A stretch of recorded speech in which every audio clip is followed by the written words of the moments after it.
हे प्रेरणास्थान मला जरा खोकला आणि सर्दी काय झाला, त्यामुळे माझा आवाज जरा थोडा कमी राहा, म्हणजे हळूहळू बोलेल मी आणि मध्ये मध्ये पाणी घेत जाईल. डॉक्टर बाबासाहेब आंबेडकर वेलफेअर असोसिएशनच्या वतीनं दरवर्षीप्रमाणे यावर्षीसुद्धा या इंटरनॅशनल कॉन्फरन्सचं आयोजन या ठिकाणी केलेलं आहे.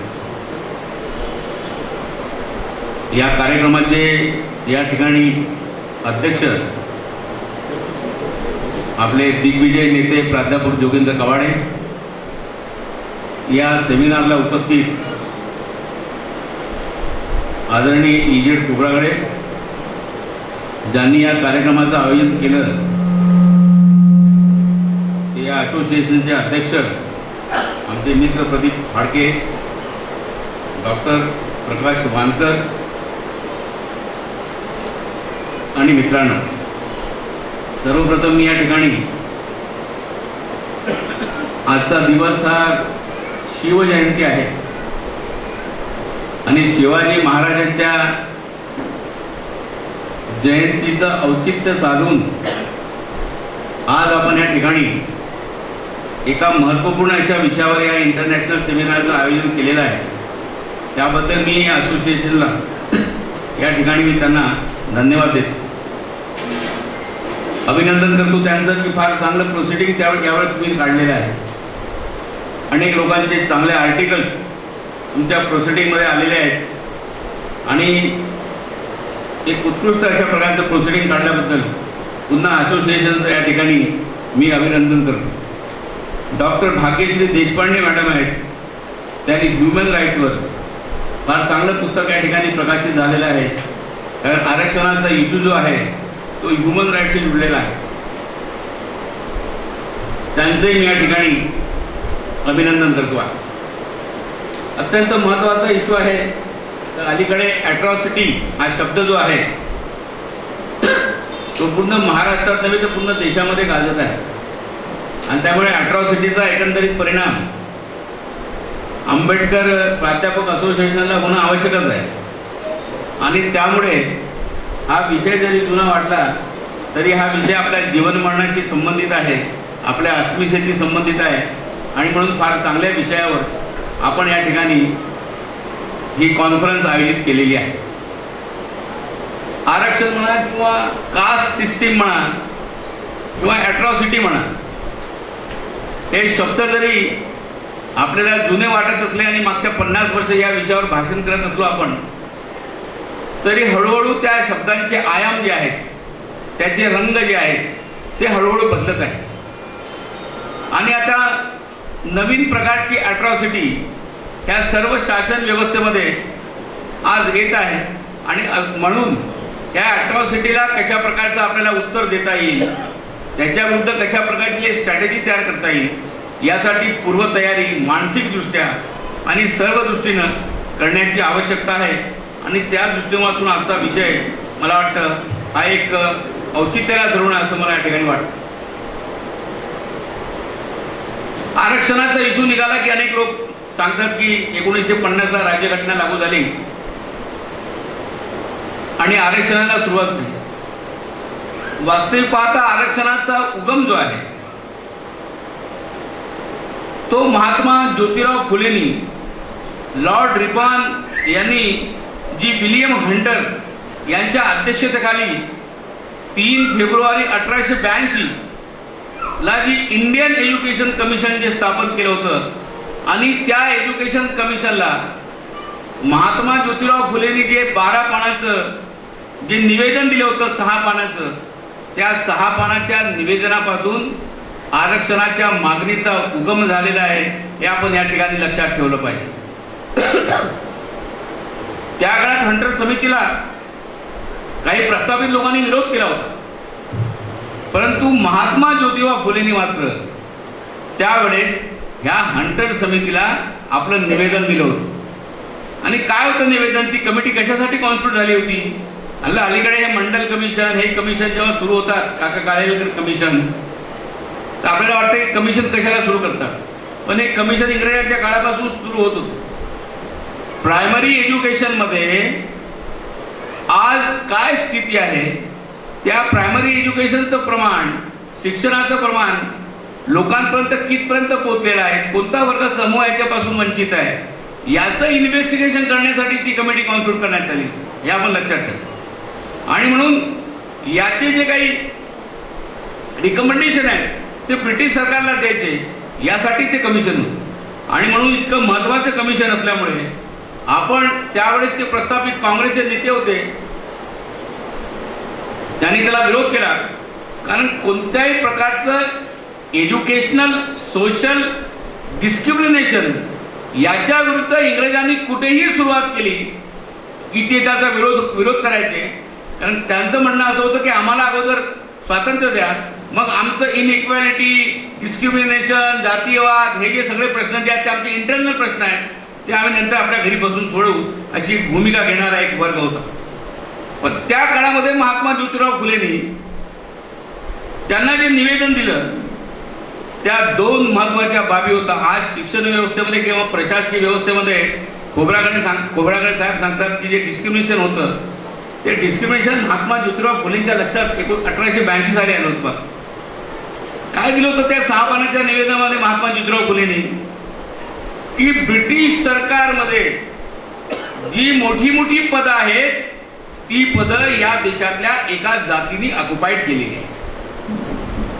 हे 1882 साली महात्मा ज्योतिराव फुले त्या निवेदनामध्ये लिहितात. आणि त्या ब्राह्मण जातीच्या एका वर्गाने इंग्रजांच्या ब्रिटिश शासन व्यवस्थेमध्ये महत्त्वाची पदं ऑक्युपाईड केलेली आहेत आणि या देशातला जो उपेक्षित वर्ग आहे, जो शैक्षणिक सामाजिक दृष्ट्या जो मागासलेला आहे, तो या शासन व्यवस्थेपासून दूर आहे.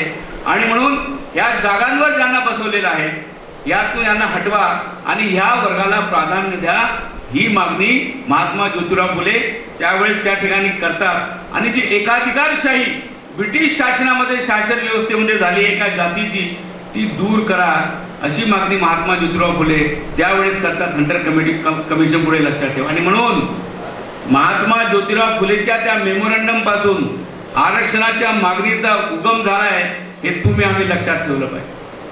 ती मागणी जी आहे इंग्रज सरकारने त्यांच्या मागण्या काही पूर्ण केल्या नाही, परंतु नंतर ती लिंक आली शाहू महाराज. 26 जुलै 1902 ला माझ्या शासन जे आहे कोल्हापूरचं शासन, या शासनामधल्या 50% जागा ज्या आहेत त्या आरक्षित करायच्या आणि मागासवर्गीयासाठी आरक्षण द्यायचं, असा फतवा 26 जुलै 2002 साली शाहू महाराजांनी काढला. आणि जे मेमोरंडम महात्मा फुलेंनी इंग्रजांना दिलं होतं त्या मेमोरंडमची अंमलबजावणी शाहू महाराजांनी केली, हे आपण लक्षात ठेवा. या रिझर्वेशनच्या इतिहासातलं हे दुसरं पाऊल आहे, हे आपण या ठिकाणी लक्षात ठेवलं पाहिजे. आणि तो जो फतवा शाहू महाराजांनी काढला होता त्यात त्यांनी लिहिलं होतं की 4 अप्पर कास्ट जे आहेत, मग त्या ब्राह्मण असतील, शेनवी, प्रभू, पारशी आणि इतरही अप्पर कास्टचा उल्लेख करून म्हटलं होतं की या लोकांना ज्या जागामध्ये हे लोक बसलेले आहेत त्याला बाजूला काढून त्या ठिकाणी जर 50% जागांमध्ये हे लोक ऍडजस्ट होत नसतील तर यांना काढून 50% जागांवर आरक्षण आम्हाला दिलं पाहिजे, अशा प्रकारच्या फतव्यामध्ये त्यांनी अंमलबजावणी त्या ठिकाणी केलेली होती. आणि ही लिंक आहे महात्मा ज्योतिराव फुले, त्याची अंमलबजावणी शाहू महाराज करतात. आणि शाहू महाराज डॉक्टर बाबासाहेब आंबेडकराला लंडनमध्ये शिकण्यासाठी पैशाच्या अभावी बाबासाहेब जेव्हा परत येतात, ते शाहू महाराज बाबासाहेब आंबेडकरांना लंडनमध्ये आपली पदवी पूर्ण करण्यासाठी आर्थिक मदत करतात. आणि त्या आर्थिक मदतीच्या आधारावर बाबासाहेब आंबेडकर लंडनमध्ये पदवी घेतात आणि नंतर भारतीय राज्यघटना लिहिण्याची जबाबदारी जेव्हा त्यांच्यावर येते तेव्हा या राज्यघटनेमध्ये 16(4) हे कलम घालून या देशातल्या उपेक्षित मागासवर्गीय लोकांना इथल्या शासन व्यवस्थेमध्ये आरक्षण देतात, हे आपण या ठिकाणी लक्षात ठेवलं. आणि म्हणून आरक्षणाचा उगम तुम्ही लिंक आहे, मग ते महात्मा फुले असतील, शाहू असतील, डॉक्टर बाबासाहेब आंबेडकर असतील. आणि म्हणून जी मांडणी या ठिकाणी केली जाते आरक्षणाची, की काही लोक याची पार्श्वभूमी लोकांपुढे मांडतात की बा कास्ट असल्यामुळे आरक्षण आहे, आणि म्हणून कास्ट असल्यामुळे आरक्षण असल्यामुळे कास्ट बाजूला केली पाहिजे म्हणजे आरक्षण संपतं. आता हे लक्षात ठेवा, मला आरक्षण मिळालं, मी रजिस्ट्रार झालो, तुम्हाला आरक्षण मिळालं, तुम्ही प्राध्यापक झाले, काही IAS ऑफिसर झाले, आपली आर्थिक परिस्थिती, सामाजिक परिस्थिती चांगली झाली, तरी कास्ट हा शब्द जाणार आहे का आपल्या याच्या सर्टिफिकेटवरून, किंवा कास्ट आपल्या माथ्यावर लागलेला शब्द आहे तो जाणार आहे का? तो जाणार नाही.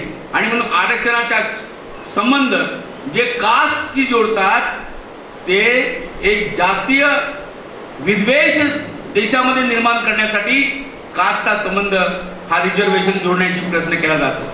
आणि म्हणून रिझर्वेशनचा संबंध बाबासाहेब म्हणतात की तो ह्या 3 बाबीशी जोडलेला आहे. भारतीय राज्यघटनेच्या प्रियंबलमध्ये समता, स्वातंत्र्य, बंधुता आणि न्याय ही जी जीवनमूल्य आहेत ती प्रस्थापित करण्यासाठी आरक्षण पाहिजे.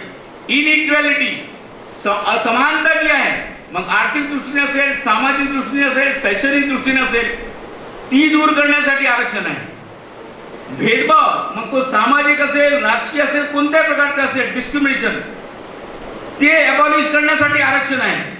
आणि डिनायल ऑफ अपॉर्च्युनिटी, जे संधीपासून जो समाज वंचित झालेला आहे त्याला संधी देणं आणि त्याला शासन व्यवस्थेमध्ये मूळ प्रवाहात सामील करून घेणं, यासाठी आरक्षण आहे, हे आपण लक्षात ठेवलं पाहिजे.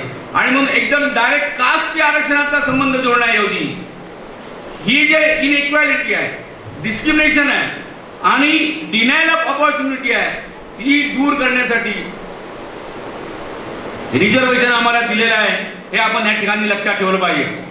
आणि म्हणून आरक्षण लोकांपुढे मांडताना आज अलीकडे आरक्षणाच्या बद्दल जे गैरसमज समाजामध्ये तयार झालेले आहेत आणि जे मोठे मोठे मोर्चे महाराष्ट्रात निघत आहेत, याचा अर्थ एका विशिष्ट वर्गाला कुठेतरी मानसिकदृष्ट्या ही मंडळी आरक्षणाबाबत अद्यापही त्यांचे गैरसमज दूर झालेले नाही, हे यावरून तुमच्या लक्षात येते. आणि म्हणून आरक्षण कशासाठी आहे, व्हॉट इज, कोणतं कारण आहे की आरक्षण देण्याचं? तर शैक्षणिक आणि रोजगारातील भेदभावापासून संरक्षण देणं म्हणजे आरक्षण. आरक्षण म्हणजे मागासवर्गीय यांना शिक्षणामध्ये त्याला शिक्षणाची हमी देणं म्हणजे आरक्षण. या देशाच्या धोरण ठरविण्याच्या प्रक्रियेमध्ये आणि निर्णय घेण्याच्या प्रक्रियेमध्ये आणि अंमलबजावणीच्या प्रक्रियेमध्ये या देशातील उपेक्षित समाजाचा सहभाग, त्याचा वाटा म्हणजे आरक्षण. सामाजिक आणि शैक्षणिक मागासलेवर दूर करण्यासाठी जे कॉन्स्टिट्यूशनल हक्क दिलेला आहे तो आरक्षण. आणि जे वर्गात शासन व्यवस्थेत ज्यांना प्रतिनिधित्व मिळालं नाही, जास्त प्रतिनिधित्व मिळालेलं आहे, त्यांचं प्रतिनिधित्व काढून जो उपेक्षित वर्ग आहे त्यांना प्रतिनिधित्व देणं हे आरक्षण आहे. आर्थिक आणि नैसर्गिक संसाधनं जे या देशामध्ये आहेत, या संसाधनामध्ये आम्हाला सुद्धा समान वाटा मिळाला पाहिजे, यासाठी आरक्षण आहे. आणि आर्थिक सामाजिक लोकशाहीसाठी ती प्रस्थापना तुम्हाला करायची आहे, जो सामाजिक न्याय लोकांना द्यायचा आहे, यासाठी आरक्षण आहे. आणि या निकषावर जर आरक्षण पाहिजे असेल तर मग तुमचा जो आरक्षणाचा वर्ग जो आहे तो वर्ग मोठा होईल, हे तुम्ही आम्ही लक्षात ठेवलं पाहिजे. म्हणजे मग 85% लोकांना आरक्षणाची गरज आहे, हे तुम्ही लोकांना समजून सांगू शकतो. जिथे कास्टचा संबंध आरक्षणाशी जोडला की कास्टचा संबंध हा शेड्यूल कास्ट सोबत जोडला जातो. मग शेड्यूल टाईप मध्ये कास्ट नाही आहे, ओबीसी इतर मागासवर्ग दिलेला आहे, क्लास दिलेला आहे, त्याच्या कास्टशी त्याला जोडलेलं नाही आहे. आणि कास्टशी जोडलं की मग शेड्यूल कास्टशी जोडलं जातं आणि शेड्यूल कास्टला एकाकी पाडलं जातं. आज पूर्ण भारतीय यंत्रणेमध्ये मी एका जबाबदार संस्थेमध्ये काम करतो आणि जबाबदारीने बोलतो आहे की आज सगळ्या सिस्टीम मध्ये शेड्यूल कास्ट नावाचा जो वर्ग आहे तो आज आयसोलेशन मध्ये टाकण्याचा फार मोठा प्रयत्न झाला आहे, तो प्रयत्न होत आहे, तुम्ही आम्ही लक्षात ठेवा. नागपूर विद्यापीठाच्या ज्या काही जाहिराती संलग्नित महाविद्यालयाच्या निघतात आणि post reserve for schedule caste असेल तर आमच्या निवड समित्या महार समाजाचा, बौद्ध समाजाचा उमेदवार असेल तर त्याला कसं डावलता येईल आणि शेड्यूल कास्ट मधला इतर वर्गातला व्यक्ती येईल त्याचं सिलेक्शन करता कसं येईल, या प्रकारची मानसिकता घेऊन इंटरव्ह्यू घ्यायला जातो, हे अत्यंत जबाबदारीने मी या ठिकाणी बोलतो आहे.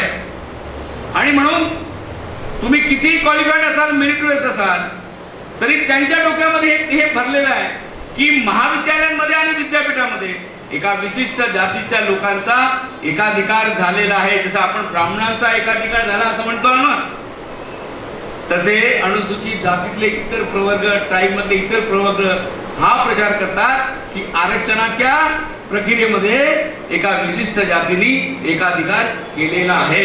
अशा प्रकारचा प्रचार सुरू झालेला आहे. आणि ह्या मानसिकतेतून आणि म्हणून सिलेक्शन करायचं असेल तर ती जात सोडून बाकीचा विचार करा.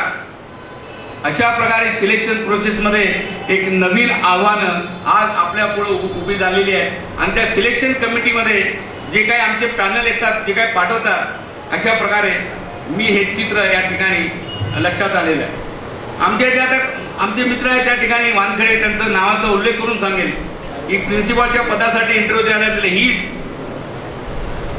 कॉम्पिटंट कॅन्डिडेट आहे प्रिन्सिपलच्या पदासाठी. आता माझ्याकडे अनेक लोक येतात, किती कॉम्पिटंट प्राचार्य आहेत आमच्या महाविद्यालयामध्ये, ते मला त्यांच्याशी चर्चा करताना लक्षात येतं. परंतु त्यांना डावलायचं असेल, मॅनेजमेंट म्हणतं की याचं नाव पहिल्या क्रमांकावर ठेवायचं आहे, तर जॉईंट डायरेक्टर म्हणते याचं त्या मॅपिंग केलं पाहिजे,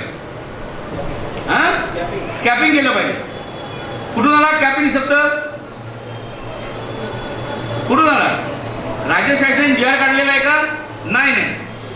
पण ते जोपर्यंत होत नाही तोपर्यंत मी करणार नाही. म्हणजे शासनाचे प्रतिनिधी आरक्षण धोरणाची अंमलबजावणी करण्याऐवजी आरक्षित प्रवर्गाला जर ओपन कॅटेगरीमध्ये प्रतिनिधित्व मिळत असेल तर त्याला कोणत्या आधारावर डावलायचं हे सगळं मेंदू घेऊन, हे माइंड घेऊन त्या ठिकाणी सिलेक्शन कमिटीमध्ये बसतात. हे तुम्ही आम्ही लक्षात ठेवलं पाहिजे. आणि म्हणून आपली असोसिएशन जी आहे ही वर्षातून एक दिवस सेमिनार घेणारी असोसिएशन ठरू नये. रोज तुमच्या पुढे नवीन नवीन अन्याय अत्याचाराचे प्रश्न येतात. नवीन प्रकारची अनटचॅबिलिटी ह्या शिक्षण व्यवस्थेमध्ये सुरू झालेली आहे. तेव्हा तुम्हाला वेगळ्या प्रकारची स्ट्रॅटेजी या नागपुरामध्ये किंवा इतर ठिकाणी करावी लागणार आहे. आणि विशेषतः सिलेक्शन कमिटीच्या प्रोसेसमध्ये हा जो प्रकारे अन्याय होतो त्याचा मुकाबला तुम्हाला करावा लागणार आहे. तुम्ही आम्ही या ठिकाणी लक्षात ठेवलं पाहिजे. तर आज जो आरक्षण कायद्याला मुंबई आपल्या औरंगाबाद हायकोर्टामध्ये चॅलेंज केलं होतं, त्यावर रिसेंट निर्णय आलेला आहे मागच्या 6 महिन्यापूर्वी, की त्याच हायकोर्टाने सब्जेक्ट वाईज आरक्षण दिलं आम्हाला. म्हणजे पूर्वी सब्जेक्ट वाईज रिझर्वेशन त्यांनी नाकारलं होतं आणि मग ती रोटेशन सिस्टीम सुरू केली होती. जर 2 पद असतील तर एक पद ओपनला, दुसरं एसटीला. पण ते एसटीचं खाली झालं तर मग एसटीला, एसटीचं खाली झालं तर व्हीएनटीला, व्हीएनटीचं खाली झालं तर ओबीसीला. हे रोटेशन सुरू केलं. सबरवालच्या प्रकरणामध्ये सबरवालनी निर्णय दिलेला आहे आपल्या ह्याच्यामध्ये, सुप्रीम कोर्टाच्या ह्याच्यामध्ये, की एकदा एक जे पद ज्या कॅटेगरीसाठी रिझर्व झालं ते फॉरएव्हर राहील. आणि तरी सुद्धा सुप्रीम कोर्टाच्या निर्णयाला डावलून पुढे आणि रोटेशन सिस्टीम लागू केली. आणि रोटेशन सिस्टीमला हायकोर्टात आमच्या काही संघटनांनी चॅलेंज केलं. तेव्हा तो सबरवालच्या प्रकरणातला सुप्रीम कोर्टाचा निर्णय मान्य करून ही रोटेशन सिस्टीम रद्द करण्याचा निर्णय हायकोर्टाने घेतला. आणि पुन्हा मग ते पहिली जागा ओपनला, दुसरी जागा एसटीला, तिसरी जागा ओपनला, चौथी जागा एसटीला हे आरक्षण सुरू झालं.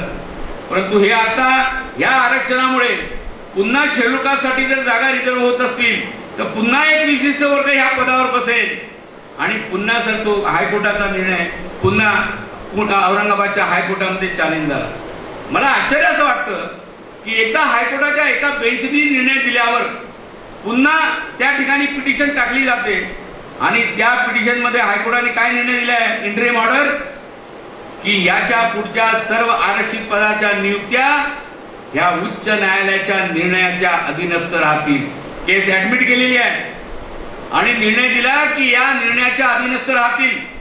प्रत्येक जाहिरातीमध्ये आता एक वाक्य लिहून येतं की appointment of the reserve category candidate is subject to the final output of the high court decision.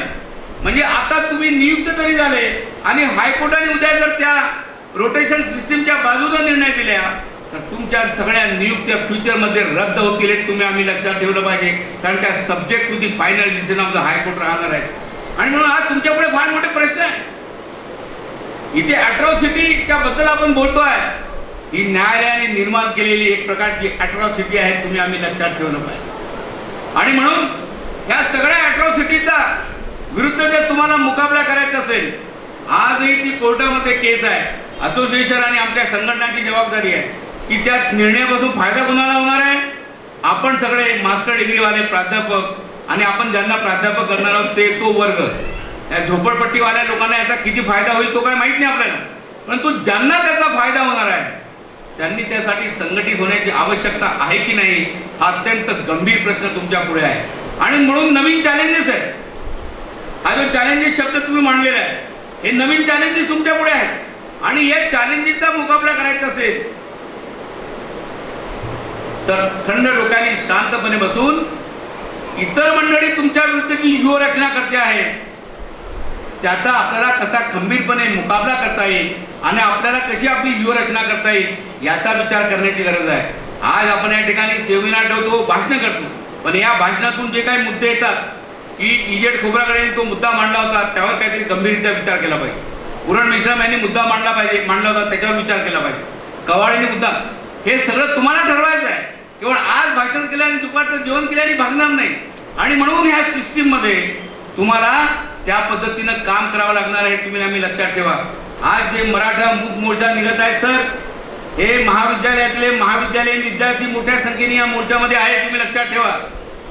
ही जी नवी जनरेशन आहे मराठा समाजातली, शिकली सवरली, ग्रॅज्युएट झालेली, पोस्ट ग्रॅज्युएट झालेली, झोपडपट्ट्यामधले मराठे या मोर्चात सामील होताना दिसत नाही तुम्हाला, परंतु जो युथ वर्ग आहे, जी नवीन जनरेशन आहे, ही जनरेशन ही आज मूक मोर्चामध्ये सामील होते आहे. याचा अर्थ जर ही मराठा समाजातील किंवा ओबीसी समाजातील हा जो युथ वर्ग तो तुमच्या अॅट्रॉसिटीच्या विरुद्ध बोलत असेल, तुमच्या आरक्षणाच्या विरुद्ध बोलत असेल तर मग तुम्हाला त्या पद्धतीने तुमची व्यूहरचना तयार करण्याची आवश्यकता आहे की नाही हे तुम्ही आम्ही लक्षात ठेवलं पाहिजे. एक मोठा वर्ग ज्याची लोकसंख्या या महाराष्ट्रामध्ये 30% आहे त्यामधला युथ वर्ग तुमच्या विरुद्ध उभा ठाकलेला आहे. तुम्ही लक्षात ठेवलं पाहिजे. आणि म्हणून मग दोन पर्याय तुमच्या पुढे उभे राहतात. तर या युथ वर्गापुढे जो गैरसमज निर्माण झालेला आहे तो बौद्धिकदृष्ट्या मानसिकदृष्ट्या तो कसा दूर करता येईल ही जबाबदारी आता आम्ही बसलेल्या लोकांची नाही. तुम्ही विद्यार्थ्यांच्या संपर्कामध्ये प्रत्येक महाविद्यालयामध्ये राहता, ही जबाबदारी आपली आहे. तुम्ही आम्ही लक्षात ठेवलं पाहिजे. आणि म्हणून एकीकडे हा मराठा समाजातील युथ जर उभा होत असेल तर समतेची भाषा बोलणारा, कॉन्स्टिट्यूशन सांगणारा, कॉन्स्टिट्यूशनची मूल्य सांगणारा विद्यार्थ्यांमधला एक समूह तुम्हाला निर्माण करावा लागेल. मी असं सांगतो की आमच्या महाविद्यालयात शिकणारा एक प्राध्यापक तो पिरियड घेईल, परंतु ह्या विद्यार्थ्यांना कसा या कॉन्स्टिट्यूशनल व्हॅल्यूसाठी एकजूट करेल, त्यांची बौद्धिक क्षमता तयार करेल, त्याला लढाईसाठी सिद्ध करेल, त्या दृष्टिकोनातून तुम्हाला तयारी करावी लागणार आहे. तुम्ही आम्ही लक्षात ठेवा. या प्रतिगामी प्रवृत्ती विरुद्ध लढा देण्यासाठी आपली फळी उभी करायची आणि जे गैरसमजांनी पेटलेली जी फळी आहे त्यांचे गैरसमज दूर करायचे. ह्या दोन पातळीवर तुम्हाला या ठिकाणी असोसिएशनला काम करावं लागणार आहे. मोठी जबाबदारी आहे. हे तुम्ही आम्ही या ठिकाणी लक्षात ठेवलं पाहिजे. आणि म्हणून मी अनेक ठिकाणी भाषण करताना सांगतोय की मराठा लोकांचा गैरसमज झालेला आहे. आज शिवाजी महाराजांची जयंती नागपूर विद्यापीठामध्ये आम्ही 3 वाजता साजरी करतोय. एक विचारवंत आम्ही तिथे बोलवले. तिथे मी सांगणार आहे की बाबा रे, तुम्ही सगळे मराठा जे लोक आहात, तुम्ही लक्षात ठेवा की या मराठा समाजाचं बाबासाहेबांना मोठ्या करण्यामध्ये फार मोठं योगदान आहे. मी अनेक ठिकाणी सांगत होतो की बुद्ध हा मुळात क्षत्रिय होता. क्षत्रिय म्हणजे आता अलीकडचा कोण आहे? मराठा आहे की नाही? म्हणजे बुद्ध कोण होता? मुळात तो मराठा होता. ह्या बुद्धांनी या जगातल्या आर्थिक, सामाजिक, शैक्षणिक सगळ्या अॅट्रॉसिटीच्या विरुद्ध लढा दिलाय. लक्षात ठेवा. एका मराठ्याने या देशातल्या सगळ्या अॅट्रॉसिटी विरुद्ध म्हणून बाबासाहेबांनी त्याला गुरु मानलं, त्याचा धम्म स्वीकारला. हे तुम्ही लक्षात ठेवलं पाहिजे. सयाजीराव गायकवाड मराठा होते. त्यांनी बाबासाहेब आंबेडकरांना स्कॉलरशिप दिली आणि म्हणून बाबासाहेब आंबेडकर शिकले. हे तुम्ही लक्षात ठेवलं पाहिजे.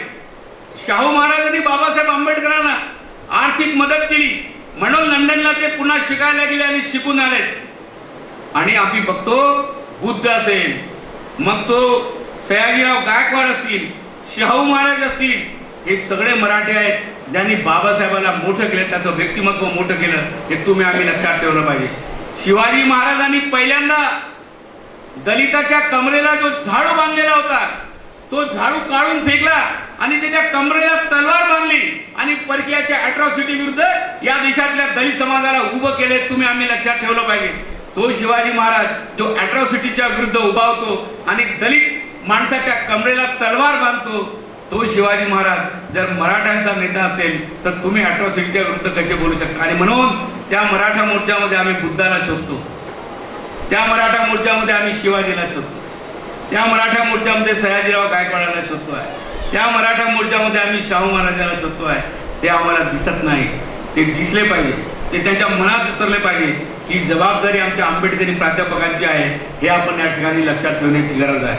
आणि म्हणून हा जी नवीन जनरेशन आहे, या नवीन जनरेशनला ह्या गोष्टी माहीत नाही आहेत, हे सांगण्याची जबाबदारी ही सगळी तुमची आमची आहे. हे आपण या ठिकाणी लक्षात ठेवलं पाहिजे. मी प्रदीप हाडके माझे मित्र आहेत, मी यांना सांगू इच्छितो की हाडकेची आपली संख्या जी आहे ती दिवसेंदिवस वाढेल अशी अपेक्षा होती, पण अलीकडे कमी कमी होत आहे. शिवजयंती आहे म्हणून आहे का? अच्छा, शिवाजीवर किती प्रेम आहे आपलं? ते प्रेम का करत नाही आंबेडकरांवर हे दुर्दैव आहे. परंतु आपण हे लक्षात ठेवा की ठीक आहे, संख्या कमी असली किंवा मागच्या वर्षीच्या तुलनेत कमी आहे, दरवर्षी मी कार्यक्रमाला येतो, परंतु हा चिंतेचा विषय आणि चिंतनाचा विषय आहे. नवीन चॅलेंज तुमच्या पुढे आहे. मी फक्त तुमच्याबद्दल तुमच्याविषयी बोलणार आहे की Maharashtra public university act introduce झालेला आहे. तो आता काही दिवसांतर लागू होईल. राज्यपालाची सही आलेली आहे आणि या नवीन कायद्यांमध्ये अॅट्रॉसिटी विद्यापीठाच्या अथॉरिटीज ज्या आहेत त्या अथॉरिटीजमध्ये वाढ झालेली आहे. पूर्वी 7 अथॉरिटीज होत्या, आता 16 अथॉरिटीज झालेल्या आहेत. आणि तुम्हाला हे सांगतो की आरक्षणाच्या संख्येमध्ये वाढ झाली.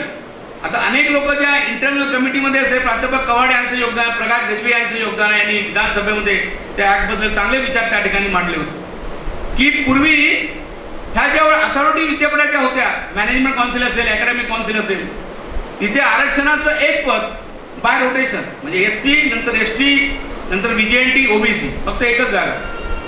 हा पहिला कायदा असा आहे की जिथे आता तुम्हाला संघटित होऊन तिथे निवडणुका लढाव्या लागणार आहेत की त्याने आपल्या अथॉरिटीच्या 50% जागा, ह्या जवळपास 10 अथॉरिटीच्या 50% जागा ह्या मागासवर्गीयासाठी आरक्षित ठेवलेल्या आहेत. हे तुम्ही लक्षात ठेवा. चेंज आहे ऍक्टमध्ये. आणि जर ह्या जागा आरक्षित ठेवलेल्या असतील तर मग निवडणुकीसाठी तुम्हाला सज्ज व्हावं लागेल. जी हालत नागपूरच्या महानगरपालिकेत रिपब्लिकन पक्षाची झाली, ती येणाऱ्या निवडणुकीमध्ये आमच्या प्राध्यापकाच्या संघटनाची होऊ नये ही बाबासाहेबांच्या चरणी आपण प्रार्थना करूया. मी अपेक्षा व्यक्त करतोय की नव्या पिढीची जी मानसिकता घडवणं हे बोर्ड ऑफ स्टडीची जबाबदारी आहे, जी सिलेबस तयार करतं. आणि म्हणून सिलेबस तयार करणारे जी मंडळ आहेत, जे अभ्यासक्रम तयार करतात, त्या अभ्यासक्रम हे विद्यार्थ्यांना शिकवले जातात. तुम्ही लक्षात ठेवा, ते अभ्यासक्रम मंडळ काबीज केले पाहिजे. अभ्यासक्रमामध्ये केवळ आपण बाहेर भाषण करून लोकांना शाहू, फुले, आंबेडकर आपण सांगू शकत नाही. तुमच्या अभ्यासक्रमामध्ये जेव्हा आम्ही आंबेडकर टाकू, तुमच्या अभ्यासक्रमामध्ये शाहू टाकू, तुमच्या अभ्यासक्रमामध्ये आम्ही जेव्हा फुले टाकू, तेव्हा तो नवीन जनरेशनना तो आंबेडकर, फुले आणि शाहू कळेल. हे तुम्ही लक्षात ठेवलं पाहिजे. आणि तो जर तुम्हाला अभ्यासक्रमात घालायचा असेल, कॉन्स्टिट्यूशनल व्हॅल्यूज अभ्यासक्रमात घालायचे असतील, तर त्यासाठी तुम्हाला अभ्यास मंडळ काबीज केले पाहिजे, लक्षात ठेवलं पाहिजे. आजपर्यंत अभ्यास मंडळ आमच्या हातात नव्हती. ॲडहॉक अभ्यास मंडळ नियुक्त करण्याचे अधिकार काही दिवसापूर्वी शासनाने आम्हाला दिले होते.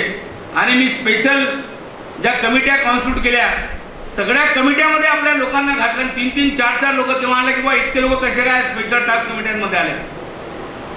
व्यक्ती जर त्या प्रोसेसमध्ये असेल, धोरण ठरवण्याच्या प्रक्रियेमध्ये, तर आम्ही लोकांना घेऊ शकतो.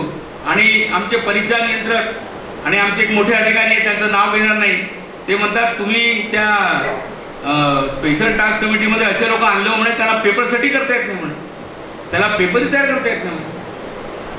मी त्यांना म्हटलं, अहो तुम्ही यांना आतापर्यंत संधी तरी दिली का?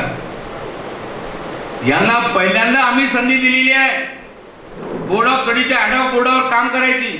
आता यांना कळलं की काय काम करावं लागतं. आता हे शिकतील. ते ज्यांना विद्यापीठाची स्थापना होऊन 100 वर्ष झाली, ते 100 वर्षापासून बोर्ड ऑफ स्टडीमध्ये आहेत, त्यांच्या एवढ्याच चुका होतात. आणि आमची परीक्षा सिस्टीम एवढी कोलॅप्स झालेली आहे, त्याला आम्ही जबाबदार आहोत की तुम्ही जबाबदार आहात? तर तुमच्या हातामध्ये सिस्टीम होती.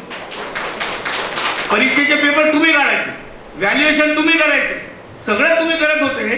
तरी परीक्षा सिस्टीम उद्ध्वस्त झाली होती. आता या लोकांना संधी द्या ना, आणि या लोकांना जेव्हा संधी द्याल तेव्हा